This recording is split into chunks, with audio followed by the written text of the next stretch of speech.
बिस्मिल्लाहिर्रहमानिर्रहीम, अस्सलाम वालेकुम।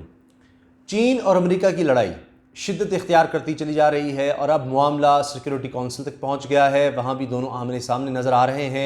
इस हवाले से हम बात करेंगे। और टिकटॉक के हवाले से बड़ा फ़ैसला आया है, वो बहुत अहम है, लेकिन नज़र ये आ रहा है कि चाइना आहिस्ता आहिस्ता अमेरिका को कमज़ोर कर रहा है और भारत को शिकस्त देने के बाद अब अमेरिका को भी चीन आहिस्ता आहिस्ता शिकस्त से दो चार कर रहा है बग़ैर लड़े हुए। इस हवाले से हम बात करेंगे। सबसे पहले मैं चाह रहा हूँ कि टिकटॉक के हवाले से बात कर ली जाए। टिकटॉक एक ऐप है, दुनिया की बड़ी मशहूर, आप सब जानते हैं। अब अमेरिका ने इस पर पाबंदी लगा दी और अमेरिका की तरफ से ख़ास तौर पर डोनाल्ड ट्रंप बहुत ज़्यादा इसमें पर्सनल हो गए। उन्होंने दबाव डाला टिकटॉक कंपनी के मालिक पर, जो इसकी पेरेंट कंपनी है, उस पर कि इसको बेचा जाए। ना सिर्फ ये कि टिकटॉक कंपनी बेची जाए और किसी अमेरिकी कंपनी को बेची जाए, उसमें ये भी चाह रहे थे डोनाल्ड ट्रंप के सरकारी तौर पर भी उसमें कुछ हिस्सा मिले या अमेरिकी सरकार भी उसमें शामिल हो, उसको भी इससे कोई फ़ायदा हो। अब ये हैरानकुन बात थी, ऐसी कोई नज़ीर माजी में नहीं मिलती। और बहाना ये बनाया गया था कि टिकटॉक से सिक्योरिटी को ख़तरा है, यहाँ से डाटा चोरी किया जा रहा है और इस तरह की बातें। माजी में भी चीनी कंपनियों पर इस तरह की पाबंदियाँ, इस तरह के इल्ज़ामात लगाए गए हैं। हत्ता कि कई चीनी बाशिंदे जो यहाँ पर अमेरिका में काम कर रहे थे, कई साइंटिस्ट थे, कई रिसर्चर्स थे, उनको भी पकड़ा भी गया और उन पर मुकदमे भी चलाए जा रहे हैं। वीज़े भी कैंसिल किए गए हैं बहुत बड़ी तादाद में। यहाँ सिफारत खाने बंद किए गए हैं, कौंसल खाने बंद किए गए हैं अमेरिका में चीनी, और चीन ने फिर उसका बदला दिया, इनका जवाब पत्थर से दिया, वहाँ अमेरिकी कौंसल खाने बंद किए। अब देखिए, ये जो टिकटॉक का मामला है ये बहुत अहम है, इसलिए कि मैं थोड़ा सा आपको मुख्तसर बताता हूँ कि ये मामला हुआ क्या। अब टिकटॉक कंपनी का मालिक, जो उसकी पेरेंट कंपनी थी, वो इतने मजबूर हुए, ये अरब डॉलर की कंपनी है, अरब डॉलर की, और बोली भी इसकी लग गई। कई मामलात इसके तय हो रहे थे क्योंकि जो मालिक थे वो तंग आ गए और उन्होंने नेगोशिएशन शुरू कर दी, मुज़ाकरात शुरू कर दिए टिकटॉक को बेचने के लिए। और एक दो कंपनी से मामलात काफ़ी करीब पहुँच गए अमेरिकी कंपनी से बेचने के। अच्छा, जब करीब पहुंच गए तो डोनाल्ड ट्रंप कहते थे नहीं ऐसे नहीं, मुझे भी अमेरिकी सरकार को बीच में शामिल करो। खैर, ये बातें चल रही थी, अगरचे वो बेचना नहीं चाहते थे, मामलात लटकते रहे, करीब पहुंचते फिर लटक जाते थे कि कुछ आगे मामला चला जाता था, डिले हो जाता था। इसी दौरान में चीन की सरकार बीच में आ गई और उन्होंने टिकटॉक के मालिक को कहा कि कुछ हो जाए, तुमने ये बेचना नहीं है, अमेरिका को कतई तौर पर नहीं बेचना टिकटॉक को, और चाहे जितना मर्जी नुकसान हो जाए, यानी अगर बेचेंगे नहीं, बंद हो जाएगी तो फिर तो बिल्कुल तबाही है। तो जो मर्जी होता रहे, हम ये तबाही बर्दाश्त कर लेंगे, लेकिन तुमने ये बेचनी नहीं है, अमेरिका के आगे झुकना नहीं है, घुटने नहीं टेकने। अब फिर और क्या हल था? तो फिर टिकटॉक अदालत में चली गई, टिकटॉक की इंतज़ामिया और कंपनी। वफाकी अदालत अमेरिका की, उसने अब ये फ़ैसला दे दिया है, पीर 12 बजे, रात 12 बजे से इस पर पाबंदी लग जानी थी पीर को, तो अब फ़ैसला ये दे दिया है अमेरिका की वफाकी अदालत ने कि इस पर पाबंदी नहीं लगाई जा सकती और 12 नवंबर तक तो अब इजाज़त मिल गई है टिकटॉक को। अब ये ज़ाहिर केस आगे चलेगा, तो अब अमेरिका को साबित करना होगा कि उनकी सिक्योरिटी के ख़िलाफ़ थी, यहाँ से डाटा चोरी किया जाता था, ये सब कुछ देखना होगा। तो ये टिकटॉक की ही नहीं या उसकी पेरेंट कंपनी की ही नहीं, ये चीन की बहुत बड़ी जीत है। चीन की बहुत बड़ी जीत है ये कि अपनी एक कंपनी को प्रोटेक्ट कर रहे हैं और खड़े हैं और झुक नहीं रहे, ये बहुत बड़ी बात है। अब अमेरिका ने जो काम किया था या करना चाहा था ऐप वाला, माजी में भी करने की कोशिश की है, किया भी है कुछ कंपनीज़ पर, ये भारत ने भी किया और सैकड़ों ऐप्स, चीनी ऐप्स जो हैं वो बंद कर दी इसी नाम पर, सिक्योरिटी के नाम पर। लेकिन क्या भारत उससे चीन को हरा सका, शिकस्त दे सका, चीन को मजबूर कर सका कि जिन इलाकों तक वो आ गया है और जो इलाके अब चीन के कब्ज़े में आ चुके हैं वहाँ से वो पीछे हट जाए, निकल जाए? ऐसा नहीं हो सका, बल्कि वहाँ तो कशीदगी और बढ़ रही है। और अब तो चीन की तरफ से ऐलान कर दिया गया है ग्लोबल टाइम्स में कि जो पहली गोली चलेगी वो लग रहा है कि भारत की तरफ चलेगी, क्योंकि भारत ने इजाज़त दे दी असले के इस्तेमाल की, बहुत ज़्यादा टैंक्स पहुँचा दिए हैं और एक दफ़ा फिर खिलाफ वर्जी की है मुआहिदों की खिलाफ वर्जी इस तरह की है कि अभी मिन्नत समाजत करके कहा था कि जी मज़ीद फ़ौजें नहीं बुलाई जाएंगी, ये मुआहिदा हुआ था ताकि हालात और कशीदा ना हो। तो अब चीन ने कह दिया है कि तुम और फौजें लेकर आ रहे हो, टैंक्स भी ला रहे हैं, और उनके टीवी रिपोर्ट कर रहे हैं भारत के, जी टैंक्स और आ गए हैं और बहुत ज़्यादा कि जी ज़बरदस्त, ये सबसे बुलंदी पर हमारी आर्टिलरी आ गई है, दुनिया में इतनी बुलंदी पर कोई नहीं है। और जनाब बुलंदी पर कोई नहीं, पाकिस्तान इससे ज़्यादा बुलंदी पर ले जा चुका, चीन टैंक्स ला चुका है पहले ही। तो बहरहाल रिकॉर्ड बनाने की बात करते हैं, चीन के टैंक्स वहीं पर सामने खड़े हैं वैसे उनके। तो अर्ज़ ये है कि भारत को जिस तरह चीन ने शिकस्त दी है, बहुत बड़ा इलाका अपने कब्ज़े में ले लिया है और भारत को अब और ज़्यादा मार पड़ने वाली है, चीन बड़ा वाज़े कर रहा है। तो भारत का जो ख्याल था कि अमेरिका उसकी मदद को आएगा और कि जी हम वहाँ पर समंदरों में इकट्ठे हो रहे हैं, ऑस्ट्रेलिया, अमेरिका, भारत और जापान, वो समंदरों का मामला और है, ताइवान का मामला और है, यहाँ तो सरहद है, यहाँ पर मार पड़ गई, अभी और पड़नी है। तो अब भारत को इस तरह से धूल चटाने के बाद, शिकस्त देने के बाद, अब चीन क्या कर रहा है कि जिसकी बैकिंग पर भारत ने ये हरकतें की हैं, जिसके पीछे लगकर, जिसका वो पिट्ठू बना हुआ था, अब चीन उसका मुकाबला कर रहा है।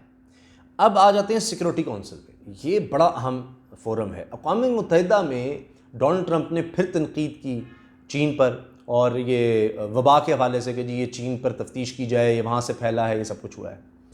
अब इस पर चीन शदीद गुस्से में आ गया और उसके जो मंदूब हैं अक़वाम मुत्तहिदा में, उन्होंने जवाब दिया सिक्योरिटी काउंसिल बैठे हुए कि बस बहुत हो गया, और अब अमेरिका दुनिया की सबसे बड़ी टेक्नोलॉजी, सबसे एडवांस्ड मुल्क होने का दावा करता है, दुनिया में सबसे ज़्यादा केसेस वहाँ पर हो गए हैं, 2 लाख लोग मर चुके हैं, 70 लाख केसेस सामने आ गए, तो क्यों नहीं आप कंट्रोल कर सके? अगर किसी को इल्ज़ाम देना है तो यहाँ के सियासतदान हैं जिन पर ये इल्ज़ाम आना चाहिए, और ये अब चीज़ें बंद होनी चाहिए।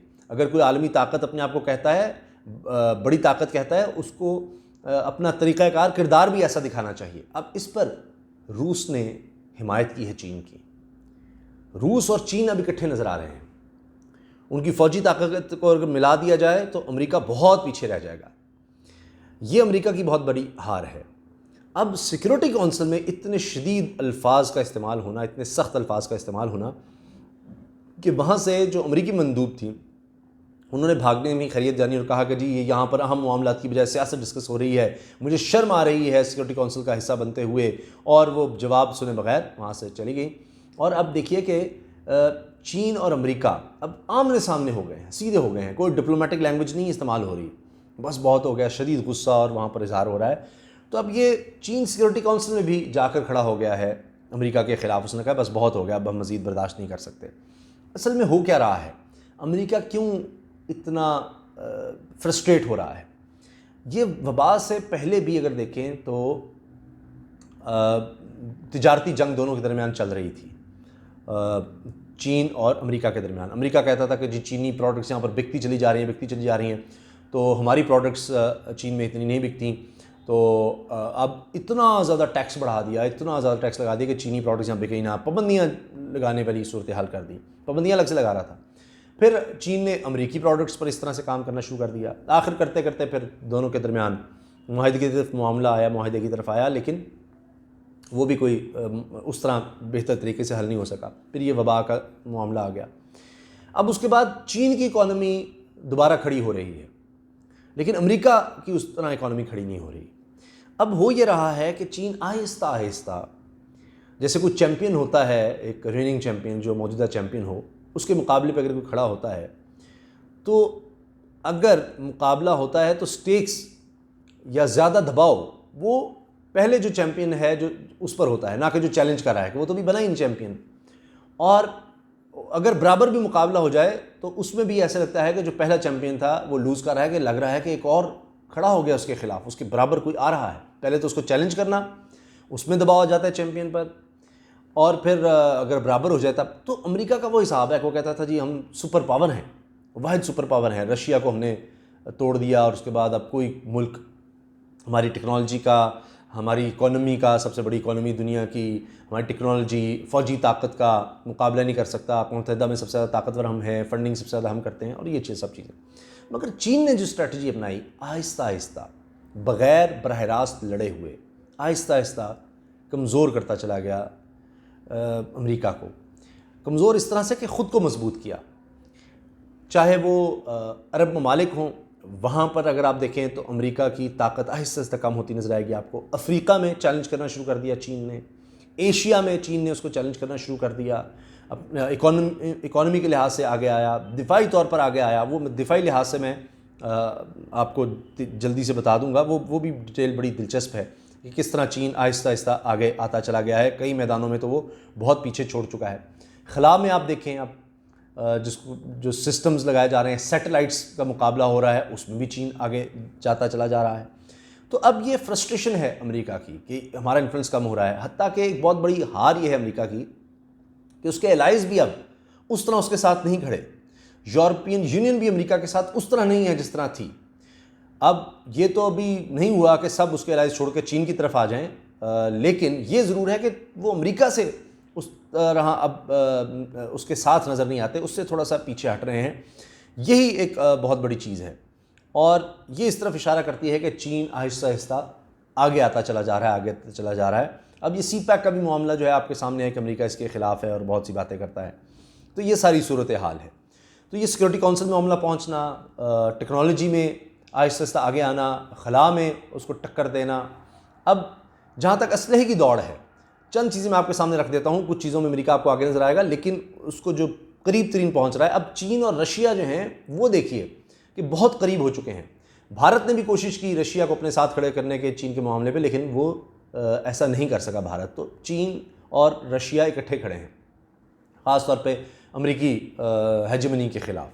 अच्छा, अब देखिए, मैं जल्दी से अर्ज़ कर देता हूँ। अगर हम बात करें दिफा के हवाले से, मिलिट्री के हवाले से, तो उसमें बड़े दिलचस्प अदाद शुमार मेरे सामने। मैं जल्दी से बता देता हूँ कि मिलिट्री बजट अगर देखा जाए तो 610 अरब डॉलर है मिलिट्री बजट अमेरिका का, जबकि चाइना का है 228 अरब डॉलर। तो ये आधे से भी कम है अमेरिका से। लेकिन परसेंटेज ऑफ GDP अगर देखें तो 3.1% GDP का हिस्सा है दिफाई बजट में, मिलिट्री बजट में अमेरिका का, जबकि 1.9% है चाइना का। अच्छा, अब आगे आइए कि कितने लोग इस वक्त फ़ौज में एक्टिव हैं। एक्टिव पर्सनल हैं अमेरिका के 12,81,900, जबकि चीन के हैं 23 लाख फ़ौजी।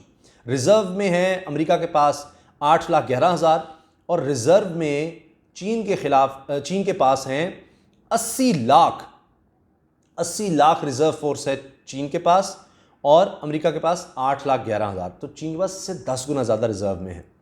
और मिलिट्री के लिए अवेलेबल कितने लोग हैं, वो हैं अमेरिका के पास 7,32,70,043 लोग। 7,32,00,000 अमेरिका के पास ये अवेलेबल फॉर मिलिट्री पॉपुलेशन जो है, जबकि चीन के पास है 38 करोड़ 58,21,21,101 लोग। आगे आइए तो टैंक्स की अगर बात करें तो 6,393 टैंक हैं अमेरिका के पास, 7,760 टैंक चीन के पास। आर्मर्ड फाइटिंग व्हीकल्स 41,760 अमेरिका के पास और 6,000 चाइना के पास। Total artillery 3,269 America, 9,726 China. Self propelled artillery 950 America, 1,710 China. Rocket artillery 1,197 America, 1,770 China. अच्छा जी, अब एयरक्राफ्ट्स पर आ जाते हैं, एयरफोर्स पर आते हैं। टोटल एयरक्राफ्ट हैं जी अमेरिका के पास 12,304, चाइना के पास 4,182। फाइटर एयरक्राफ्ट हैं अमेरिका के पास 457, चाइना के पास 1,150, ज़्यादा हैं चाइना के पास। Multi role aircraft 2,192 America, China 629। Attack aircraft America 587, China 270। Helicopters America 4,889, चीन 1,170। अब जो ज़्यादा मसला आ रहा है अमेरिका को वो है नेवी में। नेवी में कई लिहाज से चीन पीछे छोड़ गया अमेरिका को।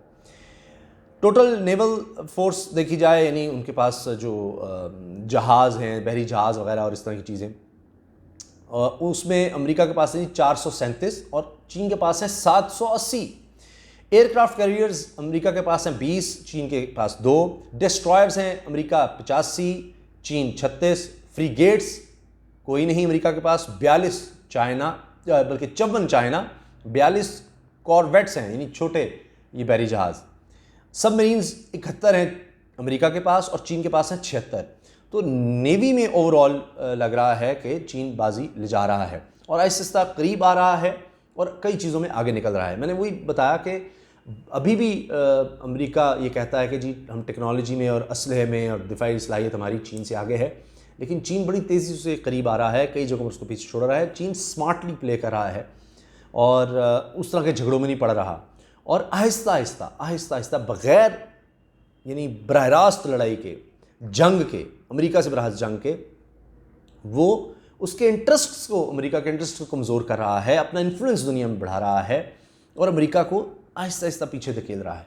ये स्ट्रेटजी है जिससे वो फ्रस्ट्रेट हो रहा है और अमेरिका ऐसे कोशिश कर रहा है कि चीन से कोई ना कोई लड़ाई या इस तरह का कुछ हो जाए, शायद उससे चीन पीछे जा सके। जिस तरह ताइवान का मामला है, वहाँ कुछ हो जाए, ताइवान को चीन कहता है हमारा हिस्सा है, लेकिन बहरहाल वहाँ एक अलग हुकूमत है। ताइवान को अमेरिका बहुत ज़्यादा सपोर्ट करता है, अभी और ज़्यादा असलहा दिया है, जानबूझ के लोगों को वहाँ भेजता है। अब फिर ये कि चीन के एयरक्राफ्ट्स करीब आते हैं, ताइवान कहता है हमारी सरहद में आ रहे हैं, कुछ हो जाए तसादुम, लेकिन वहाँ चीन तसादुम लगता है नहीं चाहता। लेकिन ये भारत को नहीं चीन छोड़ेगा, ये वाज़ेह है, और उसने पहले ही पैगाम दे दिया है अमेरिका को इस तरह से काम करके। तो ये चंद बातें थीं लेटेस्ट मैदान से जो सूरत हाल थी कि किस तरह चीन आहिस्ता आहिस्ता अमेरिका को पीछे धकेल रहा है और आगे बढ़ता चला जा रहा है। और फ्यूचर में प्रेडिक्शंस यही नज़र आ रही हैं कि अब दुनिया में जो आलमी ताकतों की दौड़ लगी हुई है, उसमें आने वाले सालों में चीन अमेरिका को पीछे छोड़ देगा और super power, world super power का स्टेटस छीन कर अपने पास कर लेगा। इजाज़त दीजिए, अल्लाह हाफ़िज़। पाकिस्तान जिंदाबाद।